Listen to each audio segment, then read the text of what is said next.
feel great. A little nervous.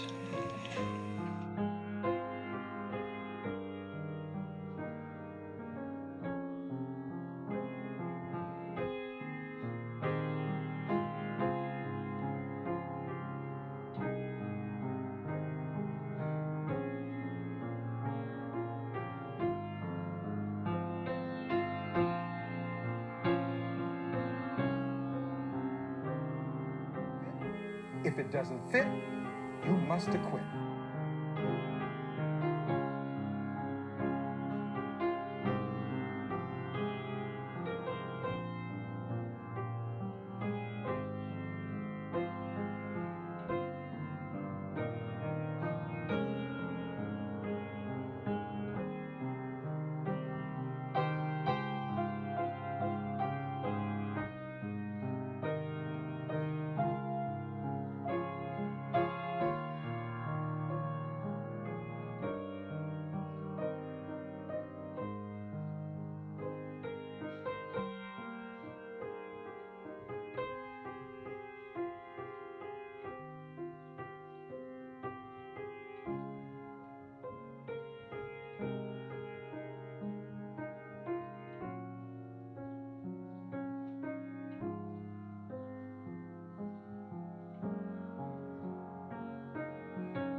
Hypothetical. Why hypothetical? He felt that if he could claim that it was hypothetical at this point, he would have deniability with the children. That was what he said. But from my point of view, who would possibly do this, even as a hypothetical, unless they had committed the murders? O.J. Simpson never took the stand at his criminal trial and has never given an interview about his actions on the night of the murders. That is, until now. Chapter 6 is called The Night in Question. And you write in the book, now picture this and keep in mind that this is hypothetical. Hypothetical. Yes. Why don't you tell me what might have happened on the night of June 12th, 1994? And let's just walk through that. Well, first of all, this is very difficult for me to do this. It was very difficult for me because it's hypothetical. I know and I accept the fact that people are going to feel whatever way they're going to feel. They're going to, whatever they want to feel. In the book, the hypothetical is Charlie pulls out. Charlie. This guy Charlie shows up, the guy who I recently become friends with, and I don't know why he had been by the Cole's house, but it told me you wouldn't believe what's going on over there. And I remember thinking, well, whatever's going on over there's got to stop, right? So we kind of hooked up together, and I'm kind of broad stroking this. We go over.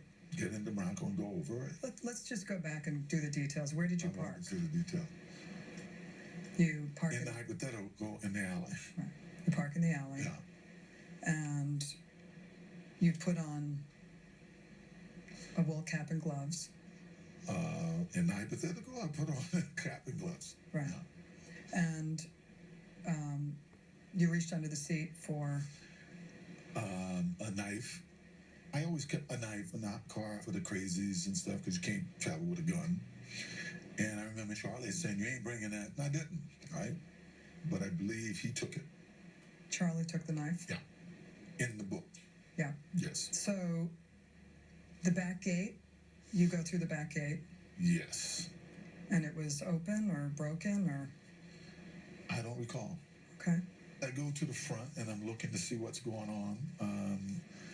And I can see that it appears like Nicole had candles all the time. She really did, to keep her overhead down, I think. And music was on. And while I was there, a guy shows up. You know? So Ron Goldman comes in the back gate. Yeah. A guy I really didn't recognize. I may have seen him around, but I really didn't recognize him to be anyone. And in the mood I was in, I started having words with him. He says to you, "I just came by to return a pair of glasses. Judy left them at the restaurant." Yeah, words to that effect, yes. And he was I don't know if I believed it or didn't believe it. It was pretty much immaterial because, I was more concerned about everything that was going on, and was fed up with it, I guess. And you get into a fight. Nicole comes out. And a verbal fight. Got a little loud, and by that time, Nicole had come out, and we started having words about who is this guy, why is he here, what's going on. And she says, "This is my house. Get the F out of here." Yes, and which I didn't like because, once again, this is the same person, and if you read the book, you'll see some things that happened in the 2 weeks leading up to this that were very, very irritating, and I think Charlie had followed this guy in, wanted to make sure there was no problem, and he brought the knife. As things got heated, I just remember Nicole fell and hurt herself, and this guy kind of got into a karate thing, and I said, "Well, you think you can kick my ass?" And I remember I grabbed the knife. I do remember that portion, taking a knife from Charlie, and to be honest, after that, I don't remember, except I'm standing there and there's all kind of stuff around, and What kind of stuff? blood and stuff around. I hate to say this, but this is hypothetical. I'm sorry. Right. I know we got to back up again. Right. That's okay. I want to back this up. Is hard. This is hard. I know. I want to back up to try to make people think that I'm nervous. I know. You wrote in the book, "I had never seen so much blood in my life." Yes. You're covered, the scene. Can you describe it?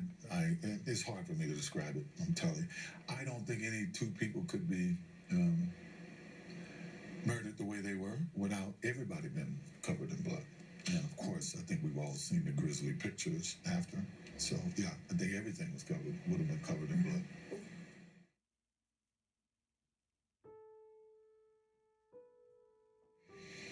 You write about removing a glove before taking the knife from Charlie. I had no conscious memory of doing that, but obviously I must have, because they found the glove there. I would imagine it's something that you would probably automatically have trouble wrapping your mind around it. It was horrible. It was absolutely horrible.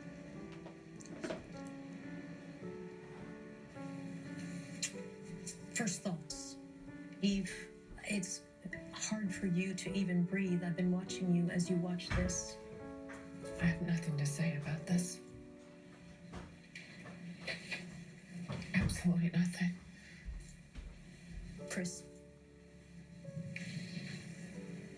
Well, I think he's confessed to murder.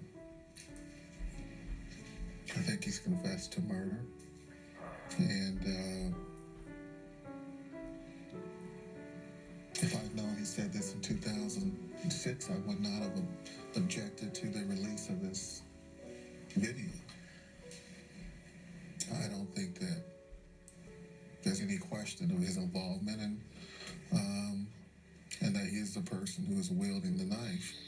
I mean, he may try and describe it as a hypothetical, but of course, it becomes I did this. I felt this.